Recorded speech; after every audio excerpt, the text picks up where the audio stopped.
Welcome to quality cuisine by Ayesha ji. तो आज मैं आपके साथ शेयर करूँगी बहुत ही tasty bakery style restaurant style chicken kebab की रेसिपी। टेस्ट में बिल्कुल ऐसे होगा जैसे हम बेकरी से या रेस्टोरेंट से खाते हैं, बिल्कुल सेम वैसे ही टेस्ट होगा। आप घर में इजीली बना सकते हैं।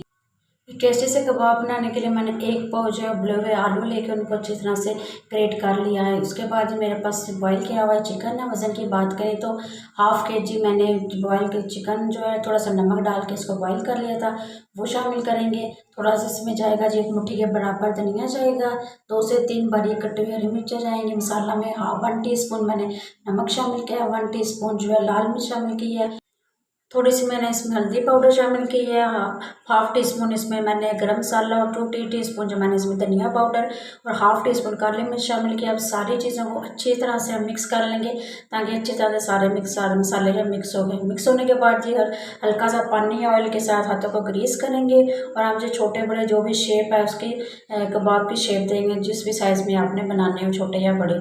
इस तरह से हम ये देखें सारे कबाब बना कर रेडी कर लेंगे। थोड़े से मटेरियल से देखिए कितने ज़्यादा जो है अच्छे से कबाब बन के आप जो नेक्स्ट स्टेप करेंगे जी इसकी अंडे के और ब्रेड क्रम्ब के साथ कोटिंग करेंगे। अंडे में मैंने थोड़ा सा नमक शामिल किया है, अच्छी तरह से मिक्स करेंगे और जी नेक्स्ट आप जी एक कबाब उठाएंगे। सबसे पहले इसको अंडे में कोट करेंगे, उसके बाद जी अच्छी तरह से जो है ब्रेड क्रम्स में कोट कर लेंगे। यहाँ पे जी स्टेज पे अगर थोड़ी बहुत शेप ख़राब भी हो जाती है तो आप इसको दबा के थोड़ा सा सेट कर सकते हैं। इसी तरह से जी हम सारे कबाब रेडी कर लेंगे। देखिए इस स्टेज पर हम जो कबाब को एयर टाइट कंटेनर या जिपलॉक बैग में स्टोर करके भी फ्रीज करके भी रख सकते हैं।